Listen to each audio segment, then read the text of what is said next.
kekurangan misalnya 100, misalnya total SKS untuk bisa lulus S1 itu 146 misalnya. Maka dia sudah dapat 100 poin ya, dari pengalaman kerjanya itu sudah dapat 100 SKS, maka dia tinggal menambah 46 SKS lagi. Tinggal menambah 46 SKS lagi, sehingga dia bisa lulus lebih cepat gitu. Mungkin dia hanya 1 tahun misalnya ya, 1 tahun dia sudah bisa mendapatkan gelar S1 Sarjana Pendidikan Anak Usia Dini. Nah, contohnya seperti itu. Nah, tentunya nanti tiap universitas ya itu ada tim yang nanti bisa menentukan kira-kira dari struktur kurikulum yang utuh itu akan diambilkan di mata kuliah apa saja yang itu bisa disetarakan dengan 100 SKS tadi gitu. Oke, jadi ternyata untuk penyetaraan ini kalau aturan yang sekarang tidak hanya sampai SMA saja ya, tapi juga bisa sampai ke perguruan tinggi tapi dengan syarat dan ketentuan yang berlaku gitu. Oke, tadi kembali pada ini ya. 3 lembaga pendidikan ya, formal, informal, dan non formal. Terlepas dari perbedaan pendapat mana yang paling penting. Nah, kalau dari hasil riset yang dilakukan oleh seorang ahli ekonomi, beliau penerima hadiah Nobel ya, penerima hadiah Nobel dalam bidang ekonomi, ternyata beliau menyampaikan bahwa investasi yang paling besar itu seharusnya diletakkan justru pada pendidikan informal ya. Justru pada pendidikan informal. Jadi ternyata pendidikan di keluarga itu merupakan investasi yang paling penting karena merupakan peletak dasar-dasar perkembangan kepribadian dari anak ya. Kalau di keluarga itu diberikan dasar-dasar yang bagus, maka anak akan berkembang, bisa mengoptimalisasikan potensinya dengan baik gitu. Nah, itu perhitungan secara ekonomi juga sudah dilakukan oleh beliau penerima hadiah Nobel tersebut. Artinya penemuan itu sifatnya saintifik ya, tidak atas dasar asumsi aja ya, tidak atas dasar dugaan-dugaan saja gitu. Nah, cuma memang ya pendidikan informal ini belum mendapatkan perhatian yang pada beberapa pihak ya, baik pihak pengambil kebijakan ataupun masyarakat sendiri masih menganggap yang namanya pendidikan di keluarga ya udah biar aja dilakoni aja, diikuti aja seperti air yang mengalir gitu. Konsep mendidik anak, konsep mengasuh anak ini banyak orang tua ya, pasangan-pasangan muda yang mereka itu belum memiliki kesiapan ya. Sebenarnya pendidikan informal itu sebagai sebuah lembaga pendidikan meskipun informal, itu seharusnya seperti sekolah ya.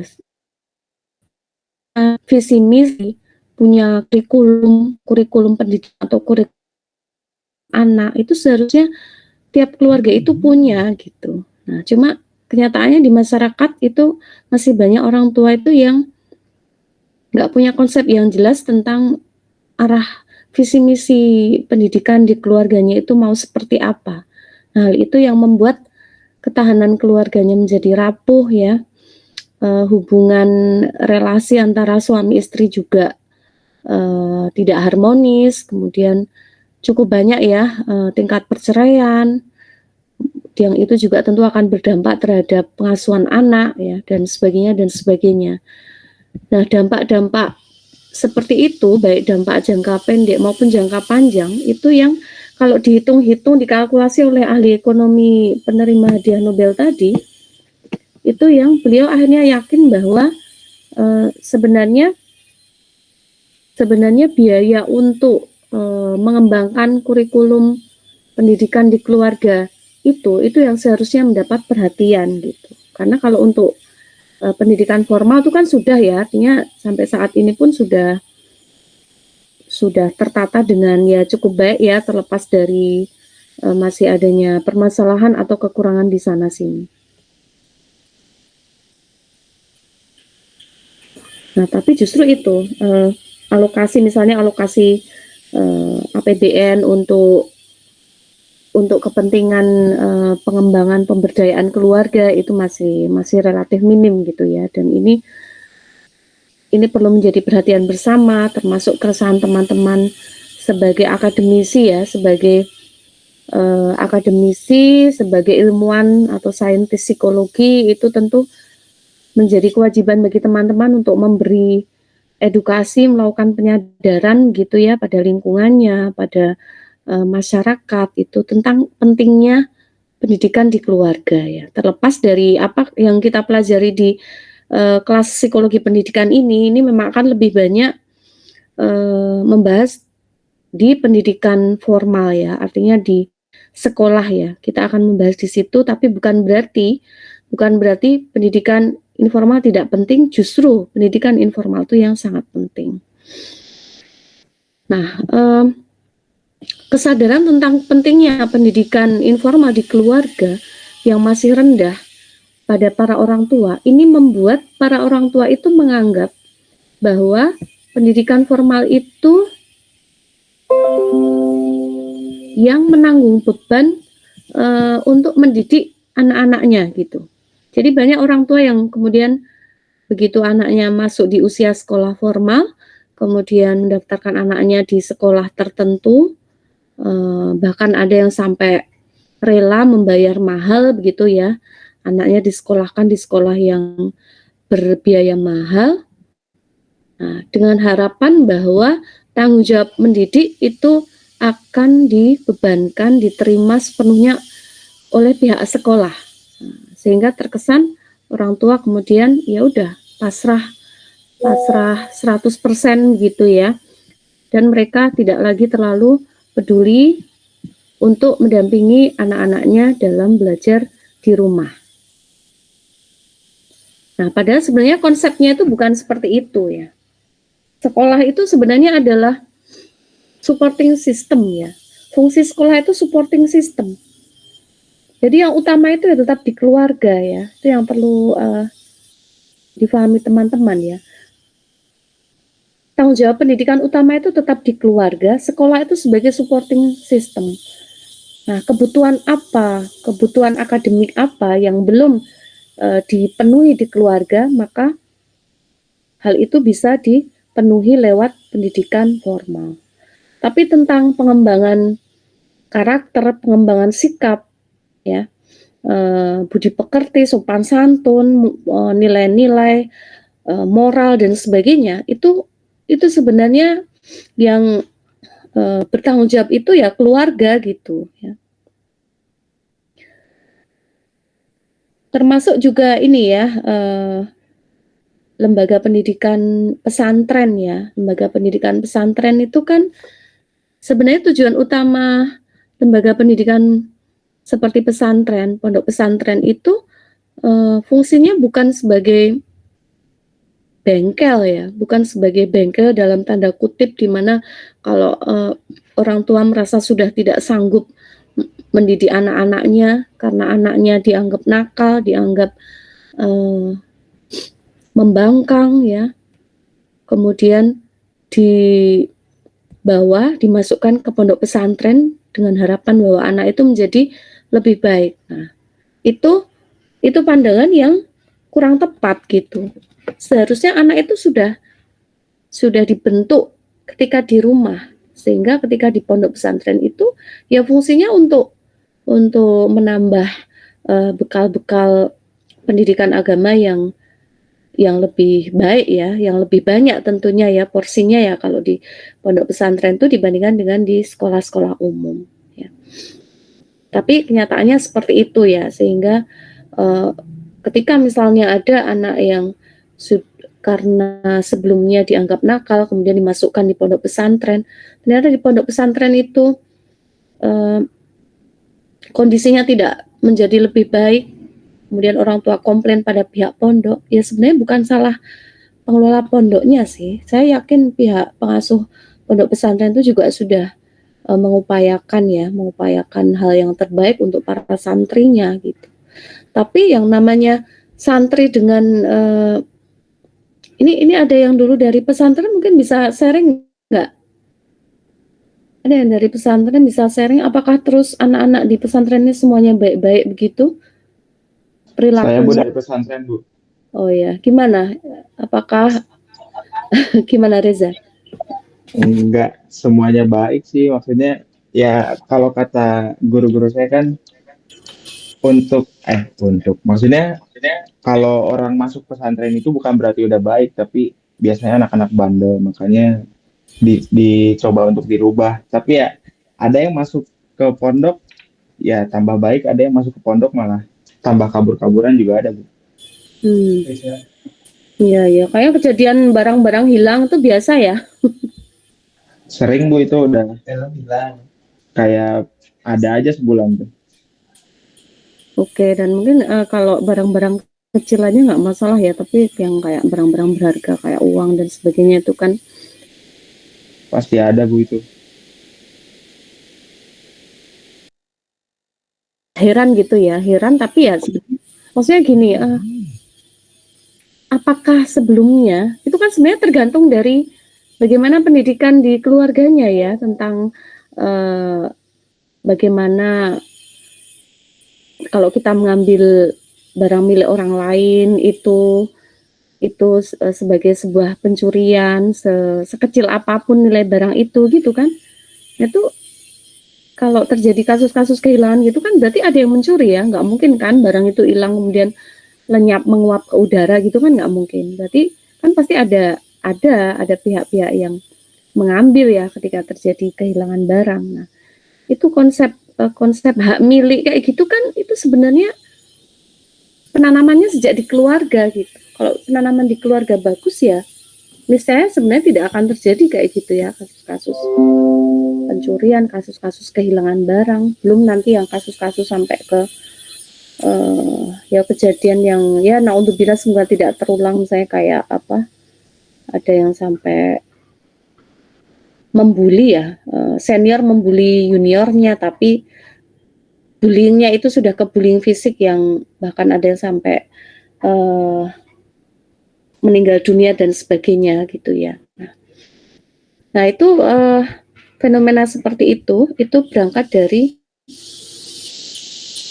miskonsepsi ya, saya kira miskonsepsi karena menganggap bahwa ya itu tadi kayak pondok pesantren itu adalah bengkel untuk memperbaiki anak-anak yang nakal. Padahal sebenarnya enggak, tujuan utamanya itu bukan itu gitu. Ini agak brainstorming dulu ya dari tadi kok enggak mulai masuk ke slide-nya ya. Kalau slide-nya saya yakin teman-teman sudah baca itu tidak terlalu sulit untuk dipahami sebenarnya.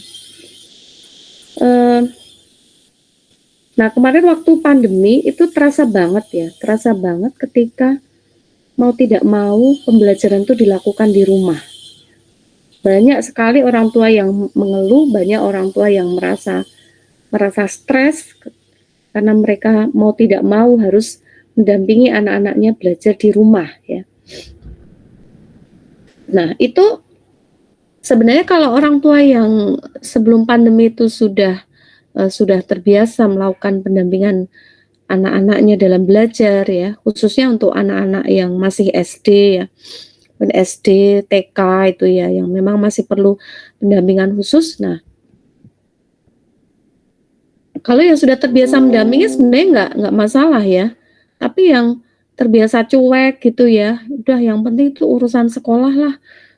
Anaknya mau belajar mau enggak di rumah itu ya terserah aja ya. Nah, itu ketika mereka mau tidak mau mendampingi anaknya belajar di rumah di pembelajaran online itu, mereka ya mau tidak mau harus menghadapi dan akhirnya terjadilah orang tua yang stresnya sangat tinggi sehingga anaknya dimarah-marahi dan sebagainya kayak gitu. Oke. Ini sekarang ke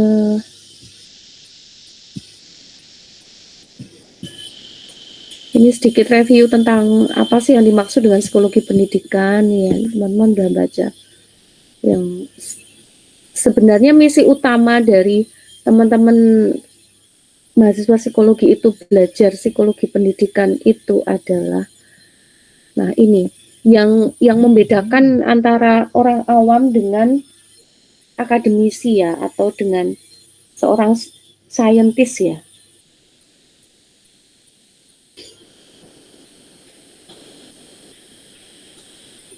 Orang awam kalau dibandingkan dengan kita sebagai akademisi, misalnya menghadapi pertanyaan yang sama ya, menghadapi pertanyaan yang sama, maka tentunya jawaban kita akan berbeda dengan orang awam ya. Kenapa? Ya, kalau orang awam memberikan jawaban, misalnya ditanya ya, gimana ya caranya supaya anak mau rajin belajar? Nah, mungkin kalau orang awam ya langsung aja menjawab, ya gimana ya, ini aja, disuruh supaya rajin belajar. Ya paling cuma gitu aja kan. Tapi kalau kita akademisi itu nggak boleh ya, nggak boleh memberi jawaban itu hanya ngasal, hanya berdasarkan common sense aja nggak boleh. Hanya menggunakan jawaban yang seolah-olah logis gitu ya, padahal tidak ada basis ilmiah yang mendukung. Nah, sehingga nanti ya, terutama kalau teman-teman nanti sudah lulus, kemudian berprofesi apapun itu ya, nah, termasuk kalau yang punya peminatan di psikologi pendidikan, kemudian nanti menjadi praktisi pendidikan, apakah itu menjadi guru ya, pendidik, dosen, ataupun menjadi konsultan ya, konsultan pendidikan ya. Nah, itu kalau memberikan jawaban atau rekomendasi terhadap permasalahan yang dialami oleh pengguna jasa kita atau oleh masyarakat, maka kita tidak bisa serta-merta memberikan jawaban sesuai dengan apa yang terfikirkan atau terlintas saat itu. Tidak boleh ya. Ya, kecuali kalau teman-teman sudah punya pengalaman yang banyak ya, pengalaman kerja yang cukup lama. Nah, dari pengalaman-pengalaman kerja yang cukup lama itu bisa dijadikan sebagai dasar untuk memberikan tanggapan atau memberikan rekomendasi ya dari pertanyaan yang diajukan kepada kita. Tapi kalau teman-teman ini masih baru bekerja ya, masih awal-awal bekerja, kan pengalamannya belum banyak ya. Pengalaman keberhasilan untuk membantu mengatasi masalah orang lain itu kan belum banyak. Maka teman-teman masih tetap perlu untuk apa? Untuk mencari referensi gitu. Ya, tidak usah sungkan untuk misalnya kalau memang tidak yakin dengan jawabannya, tidak usah merasa sungkan untuk minta waktu sejenak untuk misalnya mempelajari kasus atau permasalahan itu. Supaya apa? Supaya solusi yang kita tawarkan ya itu betul-betul berbasis riset yang empiris ya, ada dasar ilmiahnya, tidak sekedar jawaban-jawaban yang ngasal ya, seperti orang awam ya. Kalau orang awam dimaklumi ya kalau memberi jawaban ngasal, tapi kita sebagai sebagai ilmuwan psikologi tidak boleh memberi jawaban yang ngasal. Jadi ya ini cari hasil-hasil penelitian terkini terkait dengan isu tersebut, kemudian dipelajari sebentar, baru kemudian nanti memberikan tanggapan atau mencoba memberikan saran atau rekomendasi terhadap persoalan yang ditanyakan kepada teman-teman.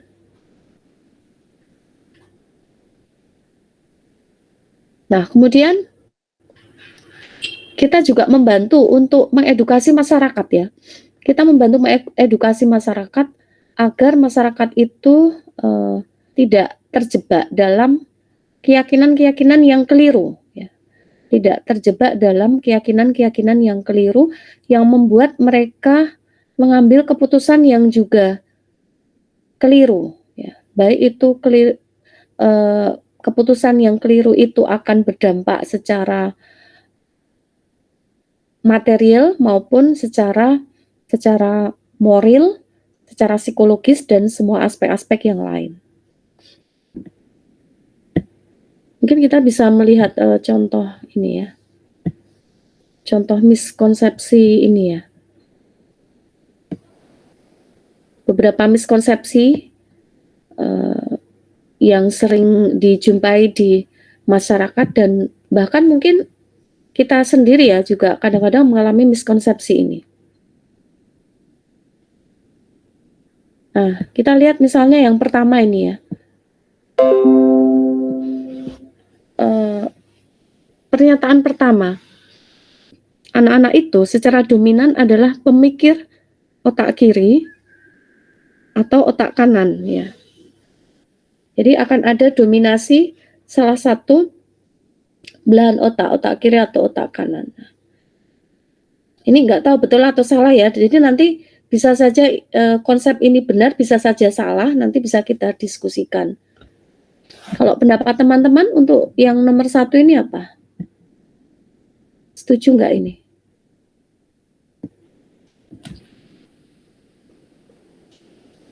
Betul atau salah? Silakan pendapatnya.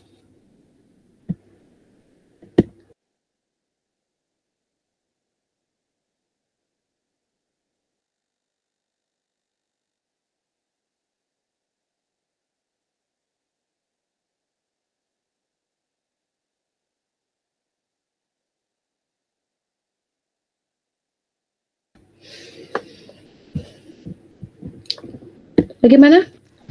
Mungkin Betul ada atau yang salah? salah, ada yang benar, Bu. Oh, gimana? Benarnya gimana? Salahnya gimana, Reza? Ini yang dari 1 sampai 4 atau nomor 1 doang, Bu? Oh, nomor satu dulu. Oh, Benar 1 atau dulu. salah? Hmm.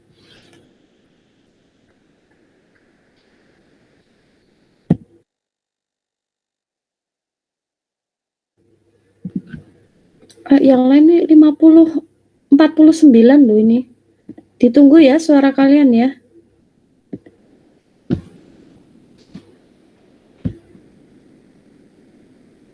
Ini jam-jam ngantuk soalnya ini jam segini.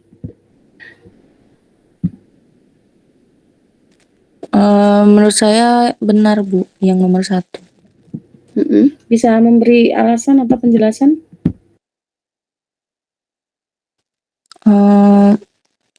Gimana ya? Karena anak-anak itu aja, Bu, dibuktikan dengan anak-anak kan banyak bertanya ya, Bu. Jadi ketika anak-anak kayak pertama kali melihat sesuatu tuh pasti anak-anaknya itu langsung berpikir gitu, menggunakan otak kiri atau kanannya gitu, Bu. Enggak, ini maksudnya gini, apakah setiap anak itu ada kecenderungan dia itu dominan sebagai dominan otak kirinya atau dominan otak kanannya gitu maksudnya. Setiap anak itu beda-beda, ada yang dominan otak kanan, ada yang dominan otak kiri gitu.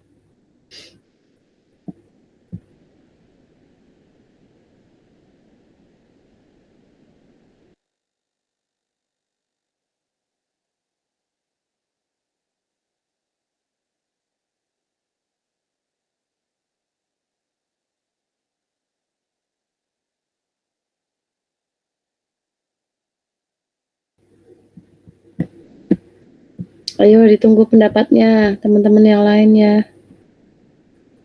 Nggak usah saya tunjuk ya. Ibu, itu maksudnya kita pilih anak-anak tuh dominannya yang kiri atau yang kanan begitu, Bu? Enggak. Itu tuh pernyataan bahwa setiap anak itu ada memiliki kecenderungan dominasi otak yang berbeda-beda. Ada yang didominasi otak kanannya, ada yang didominasi otak kirinya, begitu. Misalnya, oh ternyata saya misalnya anak-anak ya, oh saya tuh cenderung otak kanan saya yang dominan. Terus, oh kalau saya Desi, otak kirinya yang dominan gitu loh. Seperti itukah? Betul nggak gitu? Betul, Bu. Alasannya?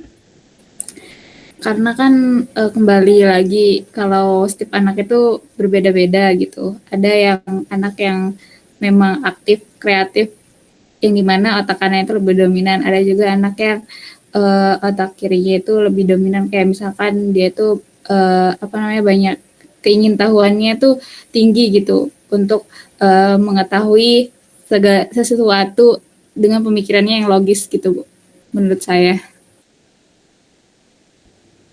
Oke, berarti kalau yang dominan pemikiran logisnya dia cenderung otak apa? Kiri. Kiri Iya, ya. otak kiri, Bu. Kalau yang kreatif otak kanan ya.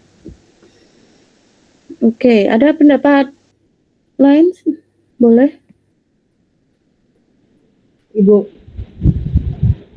Ya, silakan. Boleh. kalau menurut saya itu salah sih, Bu. Kenapa? Karena kan kalau individu itu berpikir, itu kan otak kanan sama otak kirinya berfungsi semua, Bu. Jadi nggak ada yang lebih dominan gitu, Bu. Kayak saling melengkapi antara otak kanan sama otak kirinya gitu. Gitu sih, Bu, kalau menurut saya. Berarti nggak ada yang lebih dominan ya? Kedua-duanya dipakai semua?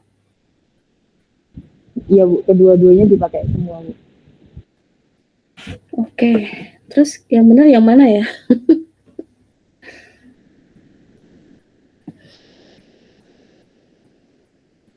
Oke, nah begini, kalau terkait dominasi salah satu hemisfer otak ya, jadi memang kalau teman-teman belajar di biopsikologi ya, itu ada otak itu dapat dibelah menjadi dua kanan kiri ya, bisa juga menjadi beberapa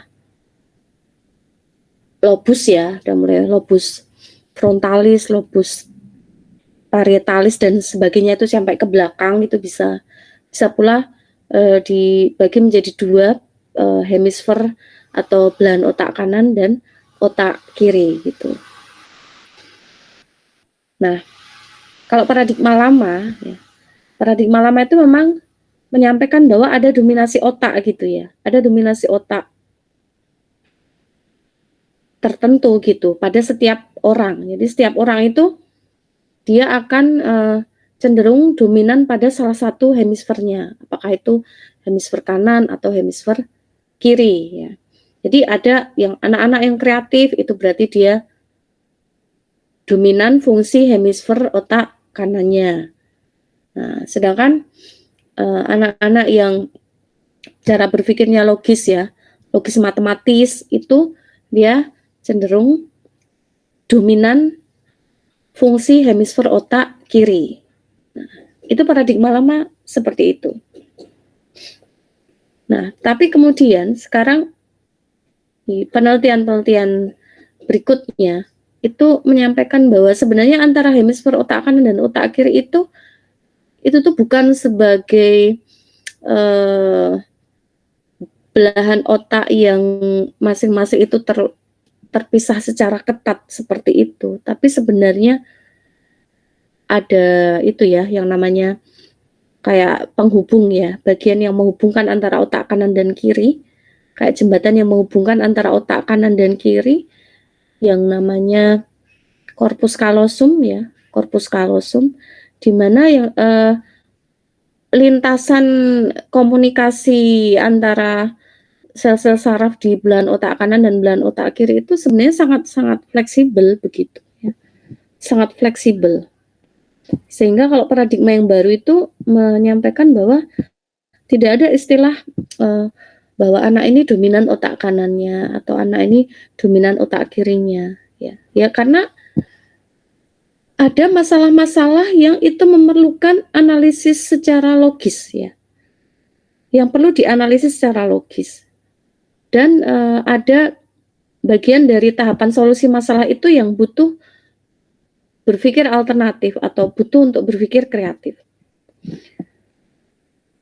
Jadi orang yang justru yang dituntut itu fleksibilitas ya. Fleksibilitas kognitif, fleksibilitas berpikir. Kapan menggunakan otak logis dan kapan menggunakan otak kreatif gitu. kalau kita menghadapi satu permasalahan yang kompleks ya,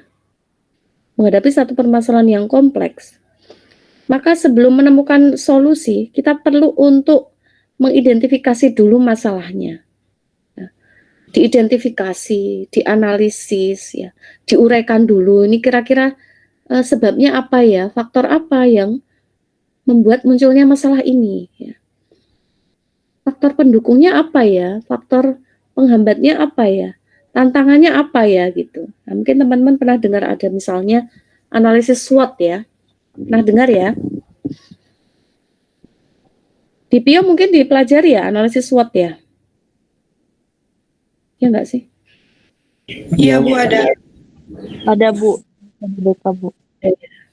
Jadi analisis SWOT itu apa? Pakai otak kanan atau kiri itu?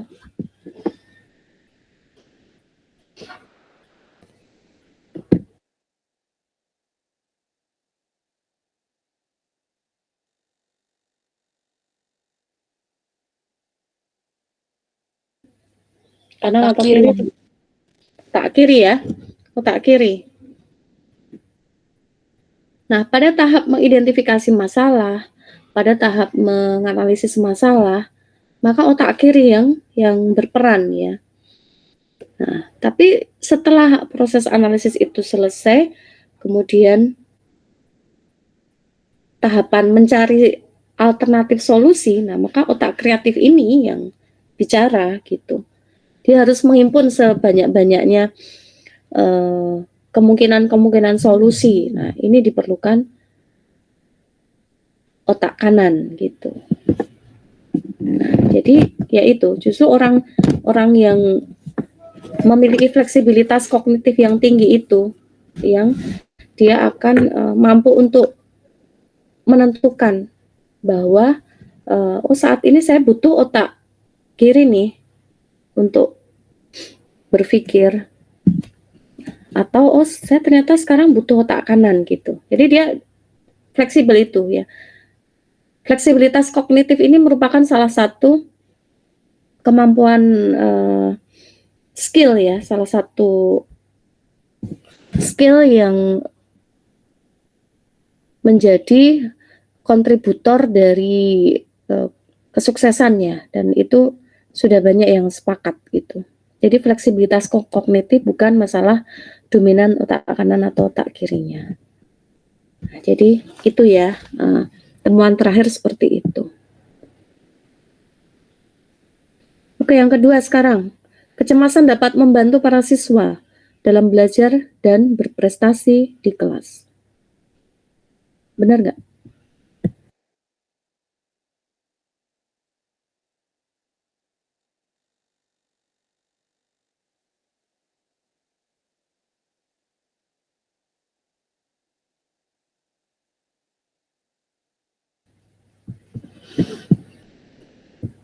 Iqbal, halo Iqbal.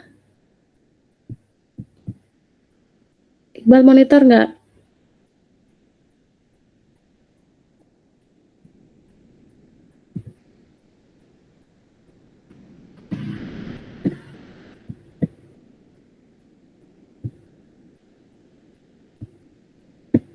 Iqbal, halo Iqbal. Ini pada kemana nih?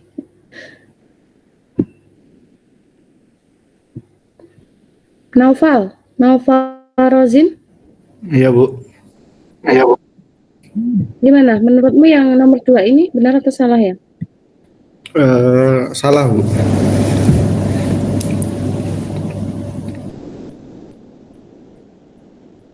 Ya, alasannya apa? Ya justru yang penyebab kesulitan siswa dalam belajar tuh dan berprestasi itu malah justru kecemasan itu Bu. Ya umumnya tuh kan siswa alami kecemasan kan ketika kayak dihadapkan mata pelajaran yang sulit gitu Bu. Habis itu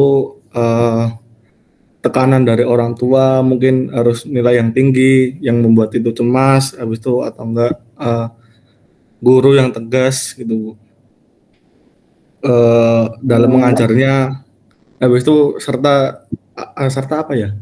Kayak cemas menghadapi ujian gitu, Bu. Oke, berarti kecemasan justru menjadi sumber Iya. masalah ya yang membuat prestasinya menurun. Oke, makasih pendapatnya. Yang lain ada pendapat yang berbeda?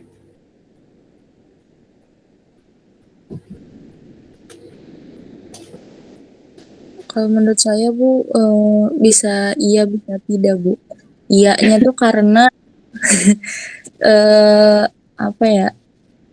Bisa kan orang misalkan ada tugas gitu, mendapatkan tugas. Nah, karena dia takut dimarahin oleh gurunya atau takut mendapatkan nilai yang jelek nanti dimarahin sama orang tuanya. Jadi dalam diri dia tuh ada motivasi gitu Bu untuk mengerjakan tugas tersebut Bu gitu. Oh, itu yang benarnya. Yang benarnya seperti itu ya? Ya Bu, yang benarnya seperti itu. Yang tidaknya mungkin kurang lebih seperti Mas Iqbal tadi. Novel. Oke. Bisa benar, bisa tidak. Kecemasan dalam taraf tertentu itu memang perlu ya.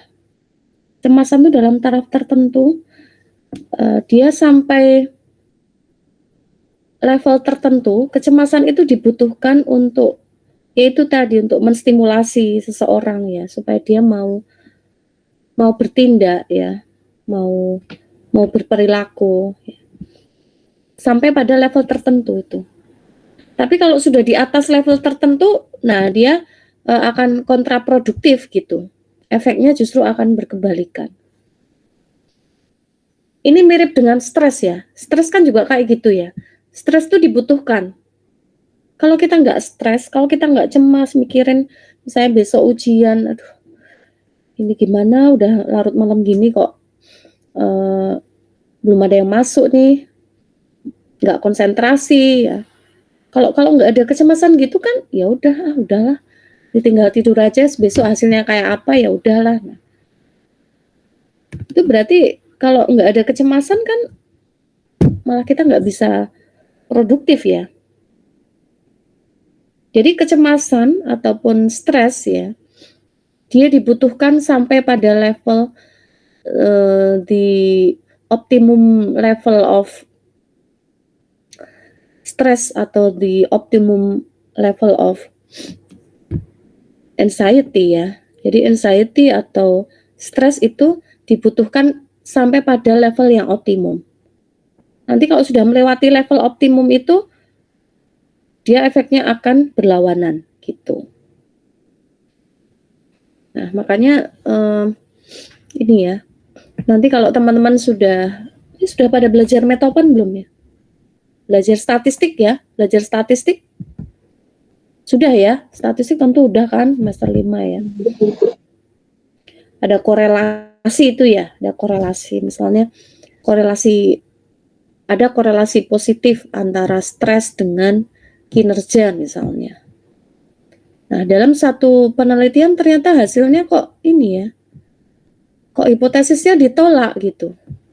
Ternyata tidak ada korelasi yang signifikan antara stres dengan kinerja. Nah, kemungkinan yang terjadi karena itu sifat dari stres adalah dia tidak berkorelasi secara ini ya, dalam bentuk garis linier ya, tapi dia akan seperti membentuk garis hiperbola ya, hiperbola.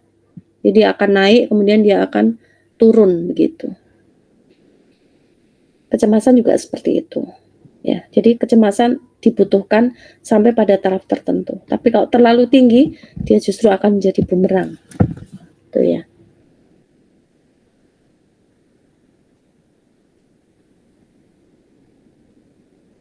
Sekarang statement yang ketiga nih, gimana? Bener nggak?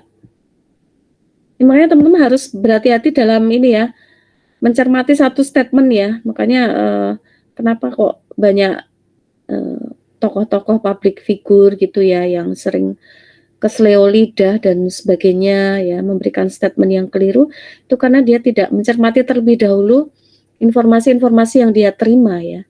Jadi kadang ada berita hanya dibaca judulnya, padahal isinya itu jauh berbeda dengan kesan yang ditampilkan di judul, hanya berbasis judul sudah memberikan komentar dan sebagainya. Nah, ini. Oke, yang ketiga nih, bermain video game dapat meningkatkan perkembangan kognitif, silakan. Ada pendapat nggak? Aziza, Devi, silakan. Kalau bermain video game dapat meningkatkan perkembangan kognitif itu bisa tergantung dari gamenya dulu Ibu. Kalau gamenya tembak-tembakan atau kekerasan itu pasti enggak, cuma kayak itu kognitifnya kayak itu cuma kayak buat kesenangan aja, kayak kan main apa tembak-tembakan itu aja. Tapi sedangkan kalau game berbasis seperti bahasa Inggris, berbasis cerita yang bahasa Inggris dan juga kayak game menanam-nanam itu kayak membuat anak tuh berpikir gimana caranya untuk memahami, kalau cerita kan bahasa Inggrisnya memahami ya berarti belajar translate-nya, terus lalu kalau game untuk menanam ya bagaimana cara untuk menanam di game tersebut. Itu yang saya pahami Bu. Tergantung ini ya, gamenya ya berarti ya? Iya Bu, tergantung gamenya.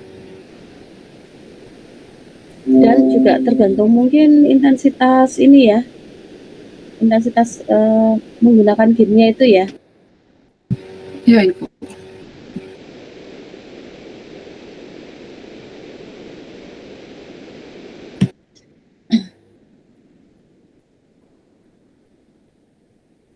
Oke.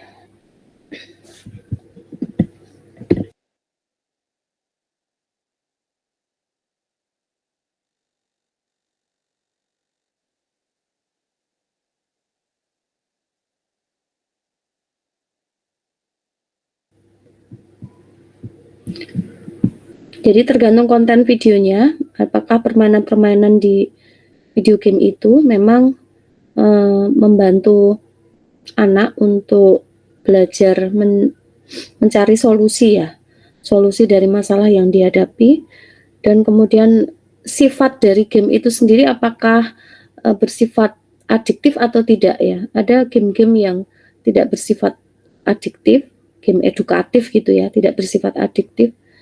Tapi ada juga game-game yang sifatnya adiktif atau membuat anak itu menjadi kecanduan game.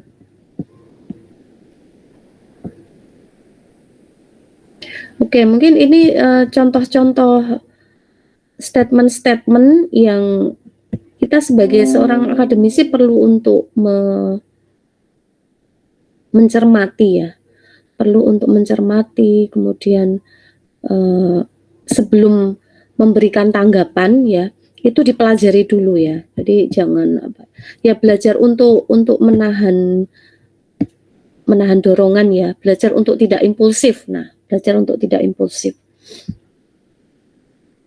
Kalau kita belajar untuk tidak impulsif ya, maka kita juga tidak mudah untuk terpancing emosi ketika mendengarkan informasi-informasi yang sekilas memang membuat kita jengkel, membuat kita marah begitu ya. Padahal setelah digali lebih lanjut, kadang-kadang fakta yang ada dari informasi itu justru berkebalikan dengan yang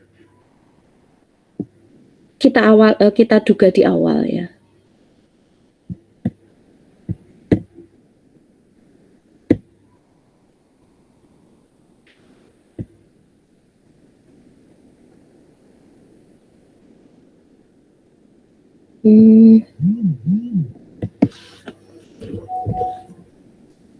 Oke, selanjutnya ini pengertian psikologi pendidikan ya. Ini saya kira bisa dibaca ya.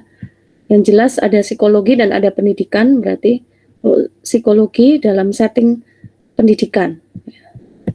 Memang psikologi pendidikan yang saya jumpai di buku-buku referensi itu memang kebanyakan di setting persekolahan ya, di setting persekolahan. Tapi sebenarnya tidak membatasi dari setting persekolahan aja. Ini juga masih pengertian psikologi pendidikan.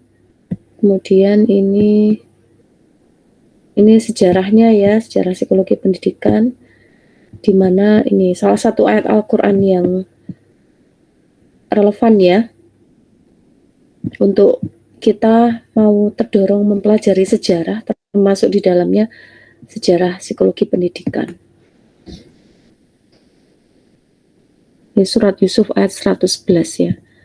Jadi dari kisah-kisah mereka terdapat pengajaran bagi orang yang punya akal. Jadi terlepas dari misalnya kita lihat di sini ya, ada banyak tokoh-tokoh psikologi pendidikan ya. Nah, belum tentu misalnya kita sejalan atau sependapat dengan pendapat para tokoh-tokoh ini, ya nggak apa-apa gitu. Tapi kita tetap mempelajari teori-teori ini ya sebagai bagian dari sejarah memang seperti ini gitu.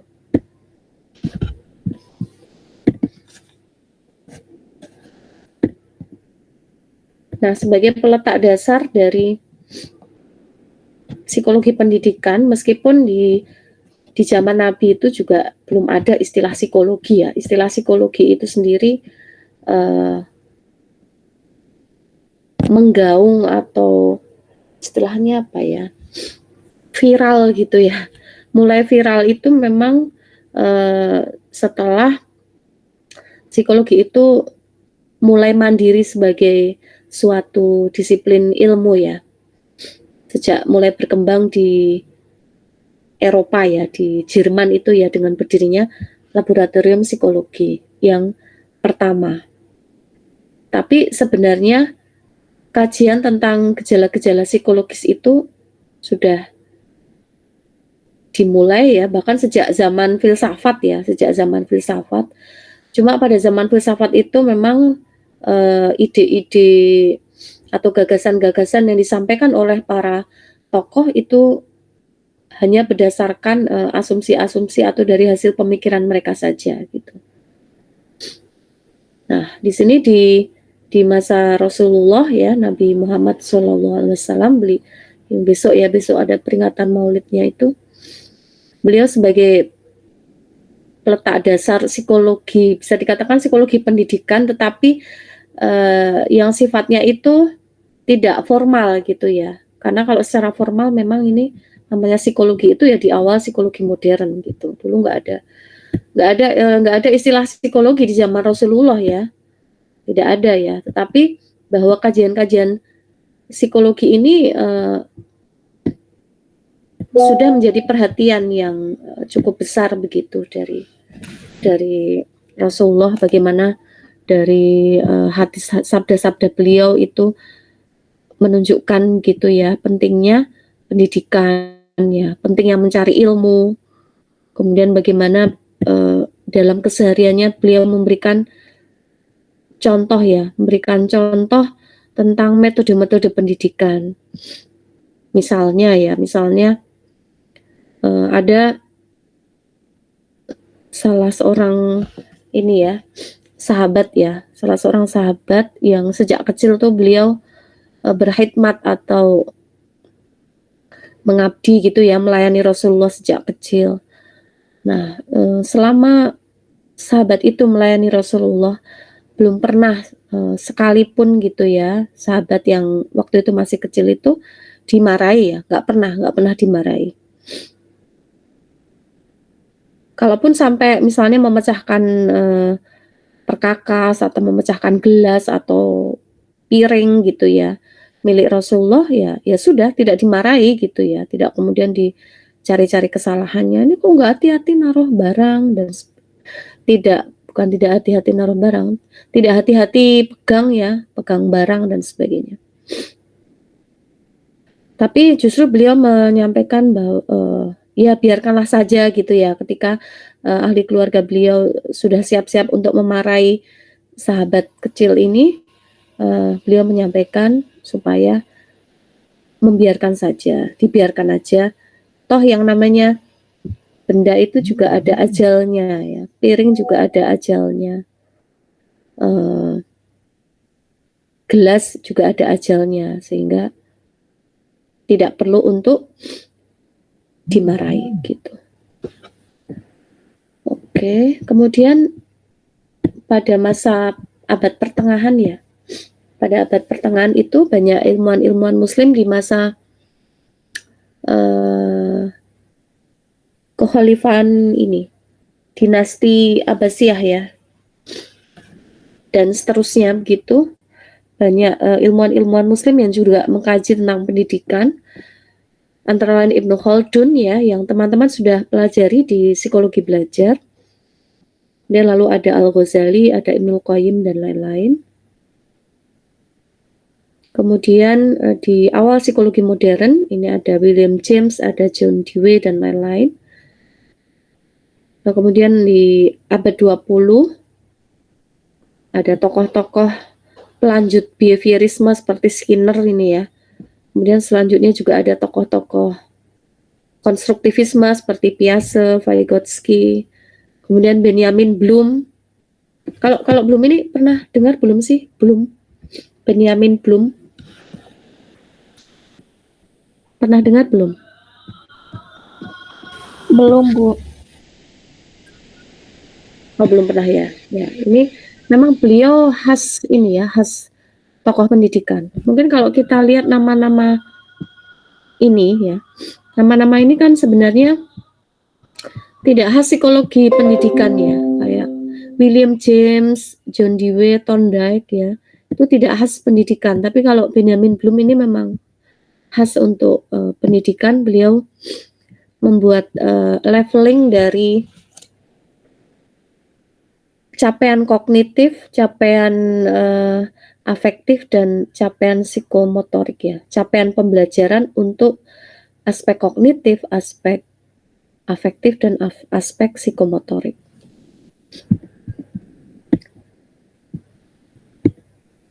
Nah, ini ya tokoh-tokohnya seperti ini, teman bisa baca sendiri.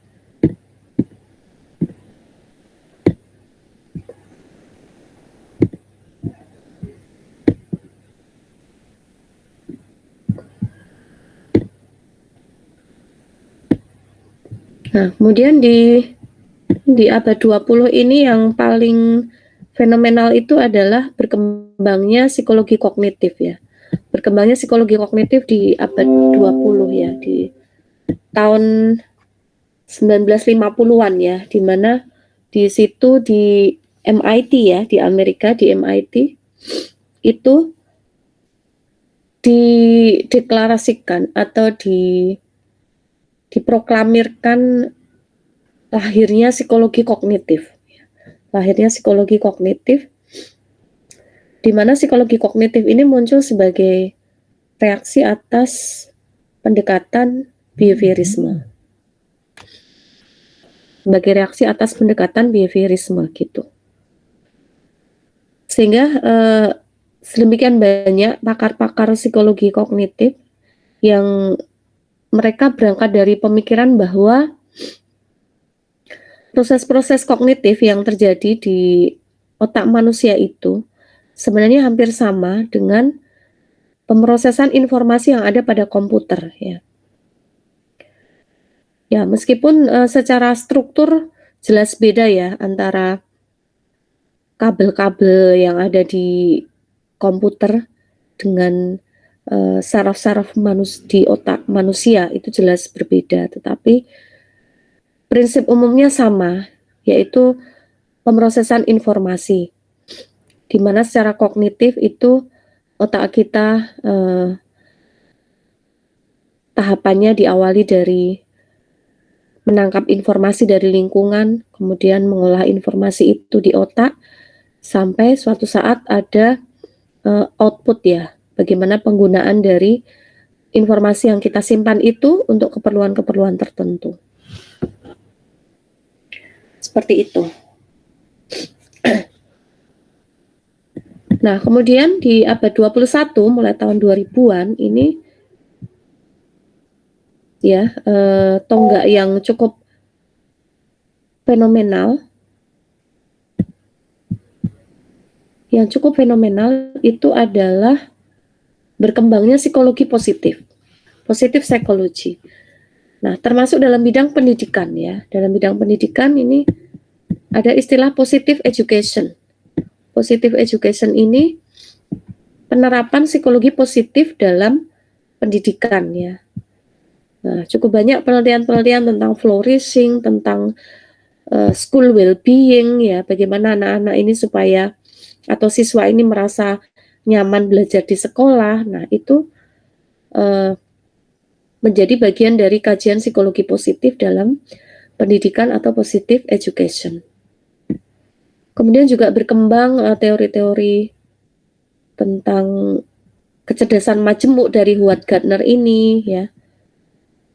Kemudian juga ada berkembangnya psikologi indigenous atau psikologi lokal ya, di mana tiap komunitas atau tiap budaya ya, baik itu budaya besar, kalau di satu bola bumi ini, di seluruh dunia ini ada 2 budaya besar ya, budaya barat dan budaya timur.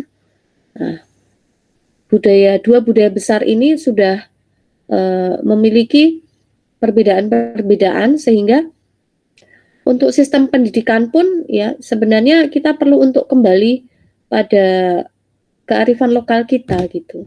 Misalnya bahwa kita punya tokoh Ki Hajar Dewantara ya, Bapak Pendidikan Nasional kita ya, setiap tanggal 2 Mei kita peringati sebagai Hari Pendidikan Nasional ya.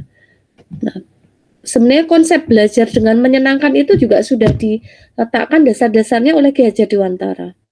Makanya taman siswa yang beliau dirikan pada, kalau nggak salah ingat, 1922 di Jogja ya. Nah, beliau memberi nama sekolah-sekolah formal mulai dari TK sampai perguruan tinggi itu diberi nama yang diawali dengan taman. Nah, nanti kalau teman-teman browsing ya, misalnya yang setara TK itu namanya Taman Indria gitu ya. Kemudian nanti ada Taman Madya dan seterusnya ya. Jadi semuanya itu pakai taman. Nama sekolah itu mau TK, SD, SMP ya. Kalau TK kan yang sekarang secara formal diakui kan, yang menggunakan kata taman kan hanya TK ya. Kalau yang lainnya sudah sekolah ya. SD sekolah dasar, SMP sekolah menengah pertama gitu kan. Nah, kalau taman siswa diberi nama taman gitu. Taman Madya, Taman Dewasa gitu. Taman Indria, semua dikasih nama taman dengan semangat apa? Dengan semangat bahwa kalau kita tinggal di taman itu kan biasanya kita senang ya melihat pemandangan yang ada di taman gitu loh. Jadi semangatnya itu, semangat yang ingin ditunjukkan oleh Ki Hajar Dewantara itu adalah bagaimana anak-anak itu bisa belajar dengan senang ya, dengan enjoy, dengan happy gitu. Dan ini juga sejalan dengan semangat sebenarnya penggunaan istilah sekolah ya. Sekolah itu berasal dari bahasa Yunani scholea ya. Scholea itu artinya adalah tempat untuk mengisi waktu luang dengan kegiatan yang menyenangkan. Jadi filosofi sekolah itu sebenarnya waktu itu kenapa orang-orang mendirikan sekolah. Nah, waktu itu ketika belum ada sekolah, belum ada lembaga sekolah, banyak anak-anak maupun remaja yang waktunya itu kan di sebagian besar digunakan untuk membantu orang tua ya, bekerja di sawah atau mungkin di kebun atau mungkin menggembala kambing ya waktu itu ya. Nah, ketika mereka sudah selesai membantu orang tua bekerja, kemudian mereka kan masih ada waktu luangnya ya. Nah, waktu luangnya itu dipakai untuk apa? Dipakai untuk melakukan ya kegiatan-kegiatan yang tidak bertujuan gitu.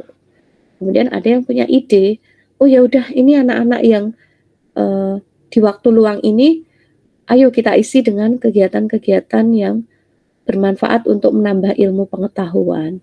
Nah, sejak saat itu kemudian berdirilah sekolah-sekolah sampai saat ini, yang awalnya sekolah itu filosofinya adalah bagaimana mengisi waktu luang dengan kegiatan yang menyenangkan.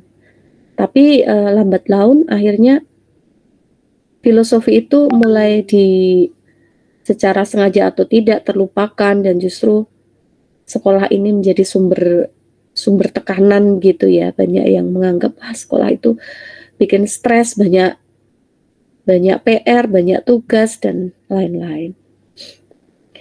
Nah, bukan berarti kalau begitu di sekolah-sekolah nggak boleh ada tugas dong.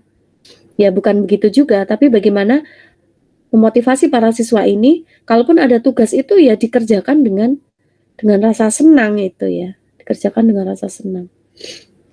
Nah, konsepnya Ki Hajar Dewantara ini justru yang menginspirasi gitu ya, negara-negara Barat, negara-negara Eropa, termasuk negara Finlandia yang saat ini ya merupakan salah satu dari negara-negara yang ini dianggap berhasil ya, sistem pendidikannya itu bagus gitu ya. Nah, itu ternyata mereka juga tokoh-tokoh pendidikannya itu terinspirasi dari konsepnya Ki Hajar Dewantara juga gitu. Itu yang perlu teman-teman ketahui, bahwa sebenarnya kita sendiri juga punya sistem pendidikan yang sudah bagus gitu. Konsep Merdeka Belajar saat ini ya, itu juga sedikit banyak berusaha untuk menerapkan konsep-konsepnya Ki Hajar Dewantara, meskipun tentu masih ada ya hal-hal yang masih perlu diperbaiki begitu ya tentunya. Oke, silakan kalau ada tanggapan ya. Saya kok jadi ini ya, agak nggak tahu ini flu-nya, jadi agak pusing rasanya. Ada tanggapan atau pertanyaan, silakan.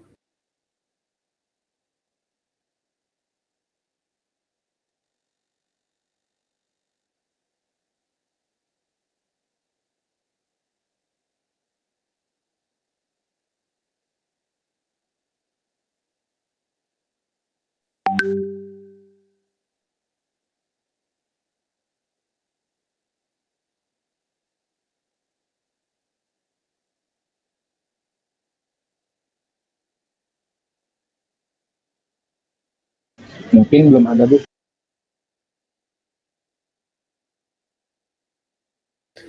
Semoga sudah bisa dipahami ya untuk materinya. Kalau nanti masih ada yang belum dipahami bisa ditanyakan di grup ya. Ini sekarang,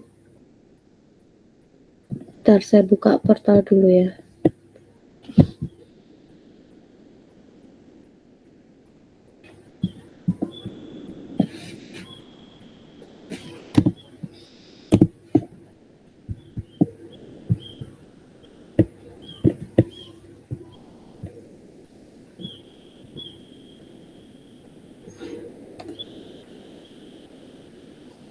Psikologi pendidikan C.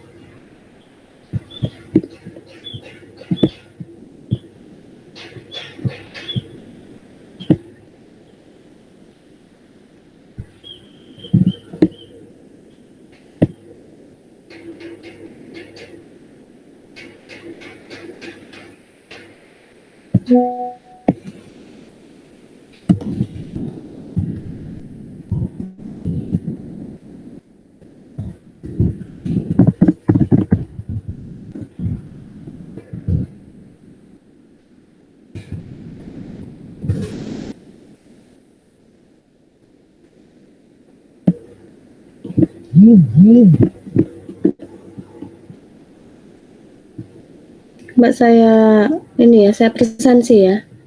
Nur Rahida Sofiana ada?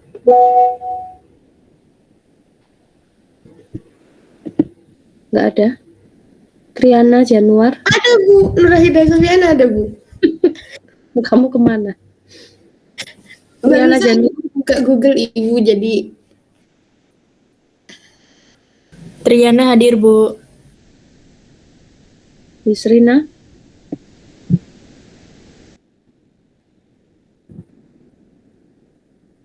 Vina ada nggak?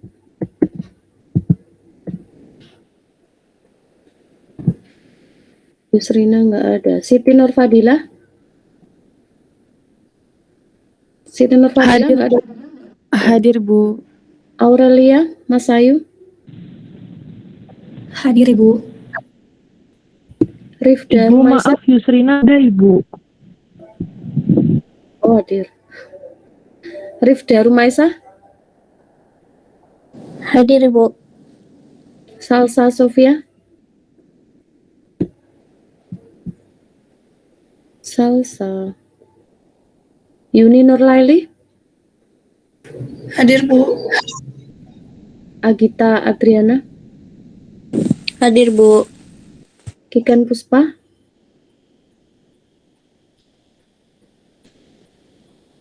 enggak. Reza Aditya,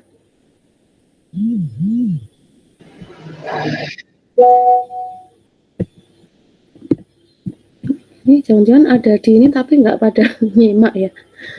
Laila Moza, Tadi Reza ada suaranya.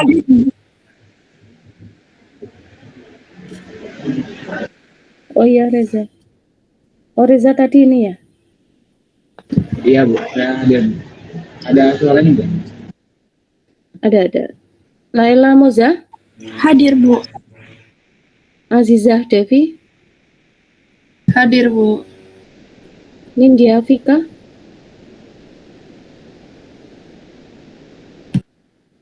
Lutfia Nur Latifah, Via hadir, Ibu. Nurul Tri Rohimah, Iqbal Mardiansyah. Iqbal dari tadi dipanggil gak? Fadliah Muhammad, Hadir, Ibu. Irvina Rahma, Hadir, Ibu. Anbar Fairus, Hadir, Ibu. Sally Aulia, Hadir, Bu. Alia Rahma, Hadir Bu. Andra Muhammad, Hadir, Bu.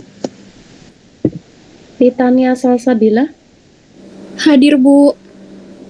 Safira Putri Alifah, Hadir, Bu. Julia Melani, Hadir, Bu. Farhana Azhara, Hadir Ibu. Amanda Fadia, Hadir, Bu. Desi Laila Listia, Hadir, Bu. Rida Amalia, Hadir, Ibu. Mini Hoirunisa, Hadir, Ibu. Muhammad Naufal, hadir ya. Hadir, Bu.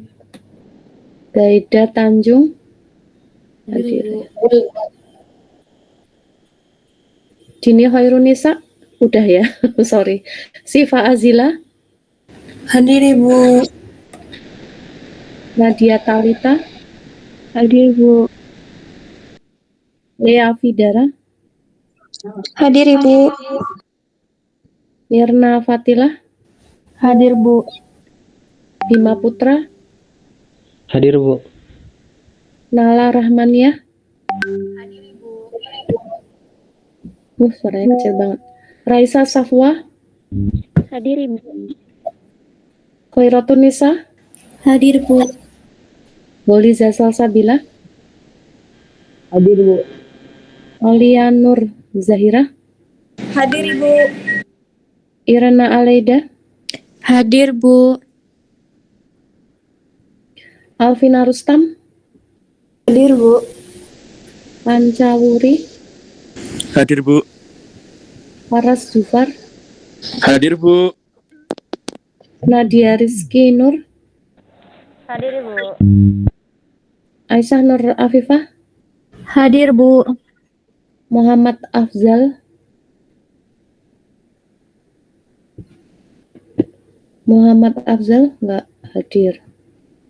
Iqbal Mardiansyah nggak hadir. Nurul Tri Rohimah, Nurul hadir, Bu. Maaf tadi suaranya Ibu putus-putus di saya. Oh ya. Nindya Vika Maharani enggak? Hadir Ibu. Hadir Bu. Kikan Puspa? Kikan Puspa enggak? Salsa Sofia? Hadir Bu. Ibu. Ikan Puspa Siapa tadi? hadir, Ibu. Di kemana? Belakang. Internetnya hilang, Bu, tadi. Oh. Oke, sudah